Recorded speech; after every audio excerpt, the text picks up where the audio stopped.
Okay, let's talk about our breaking news, shall we? So Michigan has done it again. If Tony Alford wasn't enough, if that wasn't enough, how about the person who plans the official visits and the unofficial visits and other key recruiting events for Ohio State, Erin Dunston, who was recently promoted, and we'll discuss that a little bit as well, but was recently promoted at Ohio State, seemed to be doing very well. And Sharon Moore and company decided, let's do it again. And let's, we see this person's talent, and let's hire her as a director. And so TJ, I'll start with you on just like the significance of this hire, this steal from Ohio State, second one this offseason. Yeah, so it's always good to steal top assets or high quality individuals that only make our organization, our program better. And what's good about this is, a few weeks ago we talked about how Christina DeRuiter was poached again by Harbaugh. Well, we just we fell upwards, boys. This is actually it's just like with Lou Esposito when we lost Greg Scruggs. This is another step up in just talent and skill. This is a fast riser in the in her field. She was just promoted in February to be the assistant athletic director for football and recruiting. She's a serious force on the recruiting trail. You can see many of the prospects, or a bunch of the prospects that she dealt with, are on Twitter just like heartbroken over it. She was responsible for the budget, on-campus recruiting, coordinating all the things that you talked about. And what people might not know is her sister is Jillian Dunston, who is now an assistant coach under Kim Barnes-Arico. So that's where your connection is. Extremely happy to have the addition. Again, this is, resources going to the recruiting department, making us better, only expanding. And also, we now know from not only a coaching level, but an administrative level, their entire recruiting process. We know where all the bodies are buried for the most part. And I'm not talking about anything, nothing with any practice tapes. I'm not talking about nothing like that. I'm talking about just like recruiting strategies, tactics, their negative recruiting approach, the way their recruiting boards are, etc. So, this is only a value-added addition to the University of Michigan. And, I think we definitely got a good one here, boys. Yeah. I'm sure Ohio State and their fans have the "Stop the Steal" signs out now at this point. It is great that she gets to join her sister. I was going to mention that as well. So that's super exciting. I read that she also might have worked for the Tigers as well. So she might have another Southeast Michigan kind of connection here. So, it seems like a great, opportunity and some intelligence that we're bringing, literal intelligence, a very intelligent person, but also, our main competitor kind of moving over yet another person. This is just fantastic. Yeah. So you have to, and some people are going to explain away this one as, well, Ohio State fans don't give a crap about this. Well, you should. And I'm going to explain why right now. The events, like planning events, I've been in the events industry almost a decade in my full-time capacity. And it's hard. I have personally planned, events with hundreds of people on yachts and all kinds of things.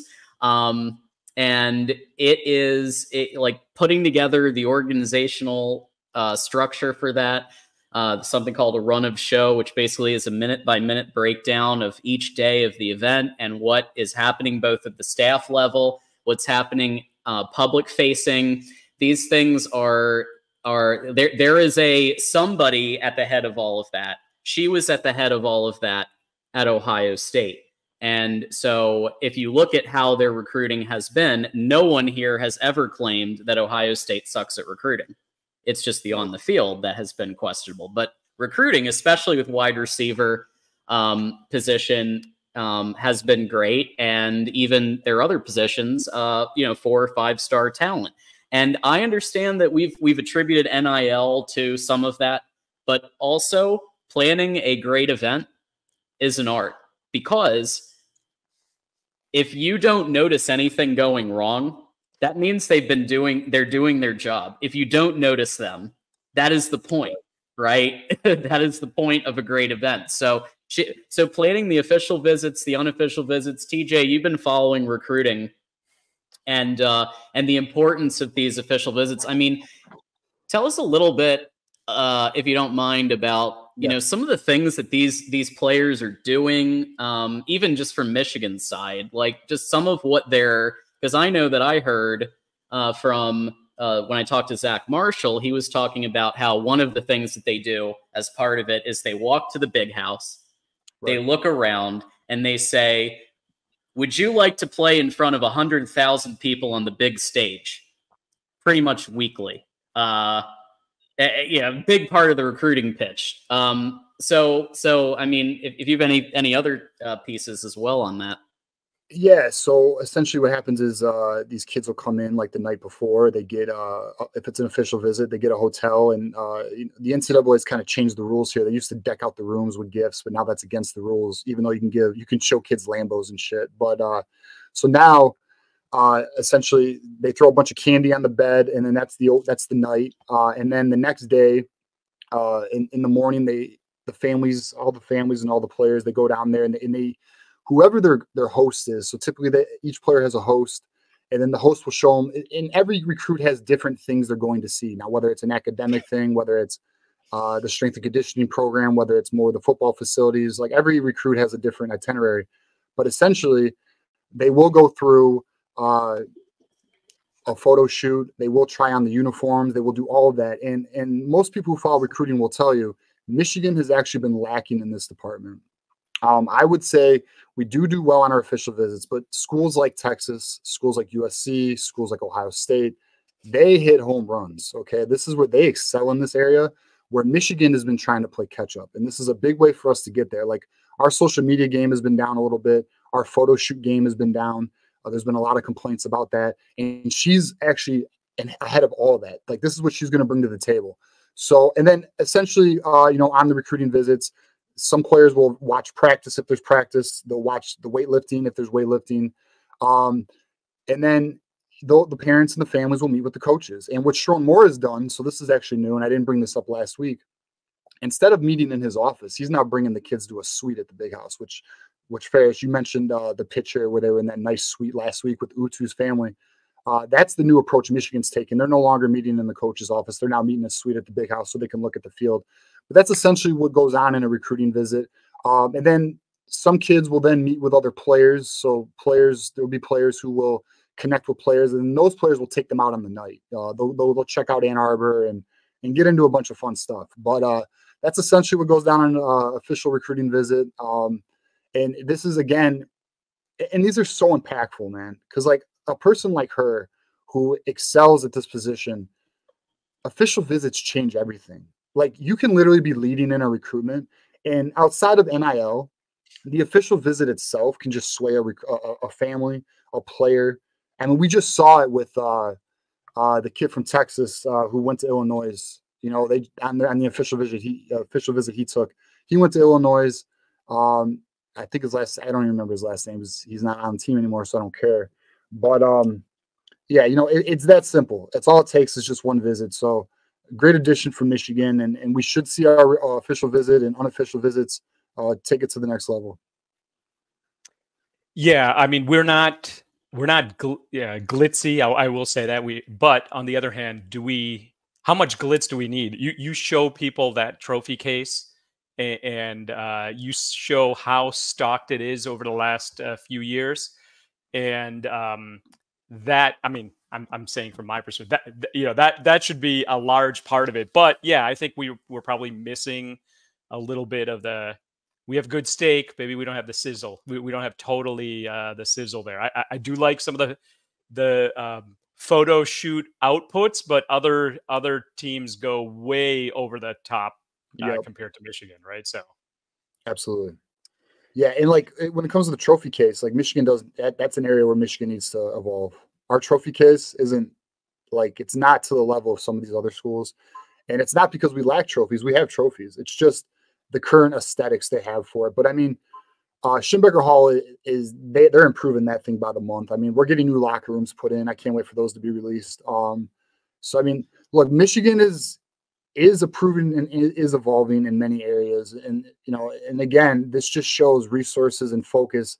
Michigan is not settling, and that's what's important. And I think we can all take that away from all these additions and recent improvements with the recruiting game. Yeah.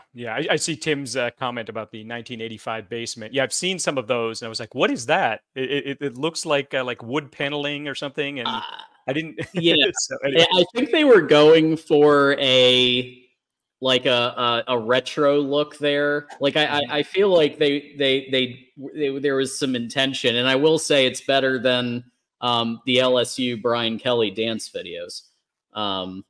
You know, so. But yeah, I agree with you.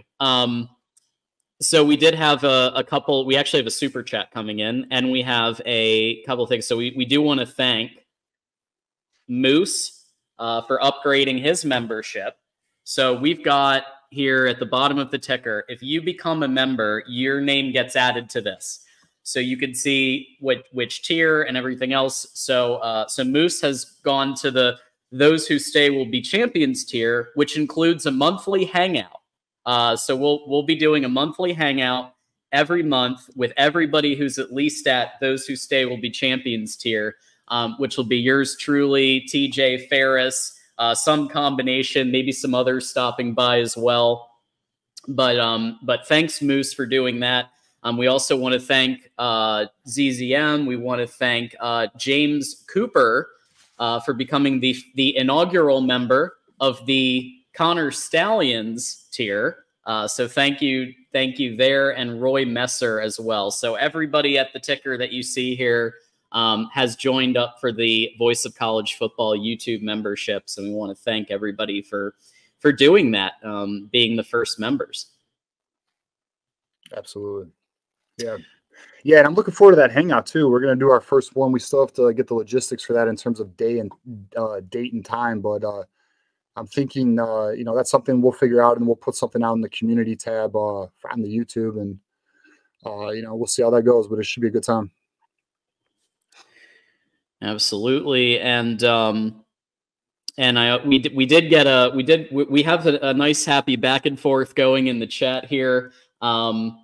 I wanted Ohio State to actually do well against Missouri. I did, but they scored 3 points.